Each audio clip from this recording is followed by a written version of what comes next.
with the release of Borderlands 4 happening in 2025, I would like just to take a little bit of your time to talk about my top 5 needs/wants for Borderlands 4. Now, yes, of course, this is a opinionated video, so leave your opinionated answers inside the comment sections below. I know everybody has already done a lot of these, and I'm kind of late to the party, but also I've been living through fucking sickness after sickness. So yeah, anyways, let's get inside the video, and remember to like, comment, and subscribe, all that cringy YouTuber shit that I have to say at the start and also at the end of every single video. Now, let's begin. Now, of course, starting off, I want dialogue skip. Seriously, dialogue skip should have been added inside Borderlands 3 because of all the non-skippable dialogue and non-skippable cutscene dialogues that we all had. Of course, I'm talking about when Lilith would just talk on for 5 minutes and then say, you know what, fuck it, Vault Hunter, go to Promethea now. Yeah, that's pretty much what she said. And then also when the twins decided to broadcast, you know, aka Twitch stream live on EchoNet to Sanctuary 3, and you know, you just couldn't skip that. It was a non-skippable dialogue cutscene. I don't know why Gearbox decided to not add even a dialogue skip.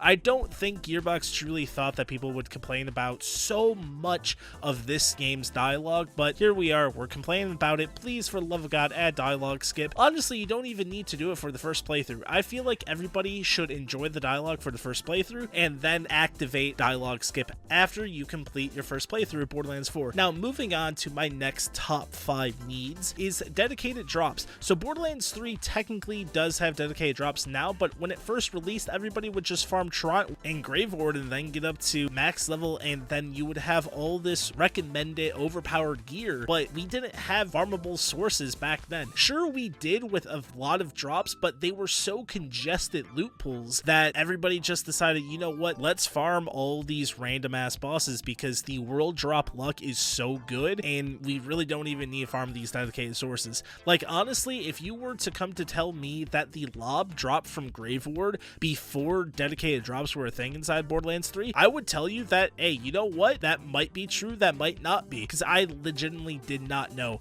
I think I only knew about 5 legendary drop locations, and then that's it. Honestly, again, everybody just decided to farm Trot or Graveward for all their XP needs and all their loot needs, which, now mind you, they were all super easy to farm, but also, if you like the style of Borderlands 2, you weren't getting that. You were getting the style more so of Borderlands 1 legendary drops, where, again, they just drop willy-nilly like. So that is why I feel like Borderlands 4 definitely needs dedicated drops. Nobody really likes that style, and then also, if it takes the top person inside the Borderlands community, JoltsDude139, to say, hey, if this game doesn't have Borderlands 2 style dedicated drops, I'm just going up and retire. So I feel like Gearbox, definitely, you need to put in dedicated drops, because everybody in the community, especially big and small people, are all saying, please add dedicated drops. Don't pull a Borderlands 1, and for sure as fuck, don't pull a Wonderlands loot luck style. Seriously, I don't know why loot luck even existed inside Wonderlands for that matter, because if we look at the Redux mod for Wonderlands, Epic just completely removed that. So again, Gearbox, please, for the love of God, add dedicated drops. Now, since we got dedicated drops out of the way, I do want to touch on something that I have not seen a lot of people talk about, which is in my list of what Borderlands 4 needs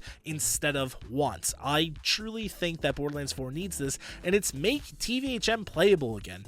In Borderlands 3, TVHM meant shit to everybody, except if you were a challenge runner or a one life person such as me, where you would have to do it because it is part of a challenge. That is the only reason why TVHM was even playable inside Borderlands 3. Other than that, a lot of people actually just forgot about it because they would just put Mayhem 1 on up to Mayhem 11 and then be like, okay, cool, I don't need to run through the story again. Now in Borderlands 2, it's flipped around. TVHM is almost a cornerstone of any Borderlands 2 player's whole playthrough because of the fact that it felt like it was a necessity. You want it to get the higher XP. You want it to get a level 50 unkept Herald from Savage Lee and everything such as that. So that is why I feel like in Borderlands 4, it is a need instead of a want for TVHM to be good again. Or make normal mode the only playthrough you have to do, but then of course have like Mayhem levels or OP levels, everything like that. So with that being said, I feel like TVHM is almost a necessity for Borderlands 4, unless if they go the route of making normal mode the only playthrough that we have for the entire version of Borderlands 4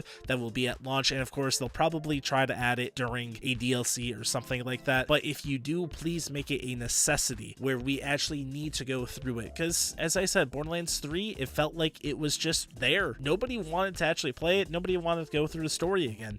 actually make us want to play the story again. And of course, with that, add dialogue skip, cutscene skip, all that sort of stuff that I talked about earlier. Now let's move on to another topic that I really haven't seen anybody talk about. Now for the next thing I would love to see in Borderlands 4, as I just said, I have not seen anybody talk about this for Borderlands 4, and it's make uniques great again, or make uniques a cornerstone of Borderlands 4, because in Borderlands 2 we had so many cool amazing guns slash items slash gear that were not legendary, pearlescent, or seraph. They were blue and purple items that were absolutely amazing and even toppled most of the legendaries inside the game. Who can forget both purple and blue variants of magic missiles, the lightning bolt, the fireball? And let's also talk about some unique guns as well, such as the grog nozzle and the sandhawk being the two most used guns. And sure, they were added in DLCs, but still, regardless of that, being the two most used guns inside Borderlands 2 history, even inside Borderlands history for that matter. In Borderlands 3 they put uniques in, but nobody used them because all what people wanted to see was legendaries apparently. So in Borderlands 4 I truly think that they should add uniques back and make them good to the point where they are even rivaling some of the best overpowered legendary gear that we can have. Now of course, with that being said, let's move on to the next subject that actually might be able to drop some of these unique items in Borderlands 4, which is free content such as takedowns. Now in Borderlands 2 we had to pay for everything. In Borderlands 3 we actually didn't have to pay for a whole lot. Now yes, of course, the whole Season Pass 1, Season Pass 2 drama happened, and we did have to pay for all the story DLCs, which, hey, you know what? I'm a Call of Duty player. I see no reason, because Call of Duty charges out the ass for every single map pack that was out for Black Ops 2 and then forth. But for Borderlands 3, we had so much amazing free content, and I really want to see that in the Borderlands 4, to the point where some of the most played content inside Borderlands 3 was given to us for free. And of course, I'm talking about the takedowns. Guardian and Maliwan takedown were some of the best endgame content Borderlands 3 has ever produced. And then also, let's not forget the cartels. The cartel event was such a amazing fun time that I truly think that if Gearbox implemented that right off the bat with Borderlands 4, that Borderlands 4 would do numbers and of course be very successful. I still think the game is going to be successful even if they don't add free content right off the bat, but I truly do think that Gearbox should focus on free content a lot more. I completely understand that, hey, it's a game and people need to get paid, so of course put in the paid story DLCs, but don't forget about the Borderlands 3 free DLC content that we got and everybody loved. Everybody loved, again, the takedowns and the cartel events. Now mind you, there were a few seasonal free events that we really didn't like, or at least I didn't like, one being the Valentine's Day kind of weird heart thing that we did for that one sniper that I honestly can't even remember. But other than that, everybody seemed to love the free content. Everybody loves free shit at the end of the day. So that is my top 5 needs slash wants for Borderlands 4.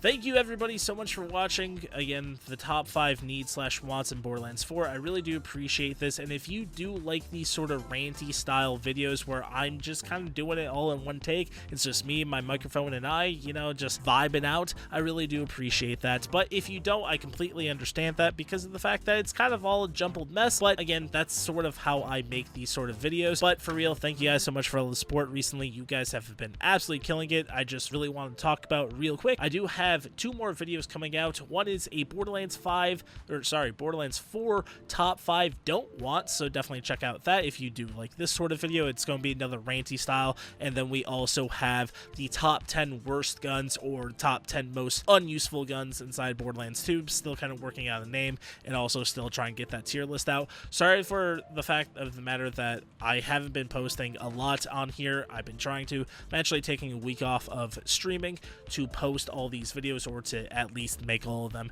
Now I've taken up too much of your time. I just want to say real quick again, thank you guys so much for the support. We just recently hit memberships on the channel. Would appreciate it if you did hit that membership button, but if you didn't, hit that sub button, hit that like button, definitely comment down below and everything like that, all the cringy YouTuber shit that I have to say. Then also, we are exactly 500 watched hours away from hitting 4,000. So again, I appreciate that. And also, once I do get ads, of course, I'm going to be talking about it on my Twitter, on my Twitch, everything like that. Also, by the way, I do have a Discord. If you want to join the Discord, definitely !Discord in my Twitch chat, or link will be down in the description below. Again, I'll talk to you guys in the next one. Peace out. My name is BZK25 over here on YouTube, BZK25 over there on Twitch, BZK25 over there on them Twitters, and I'll talk to you guys in the next one. one. Peace out. I love all you guys, and bye-bye.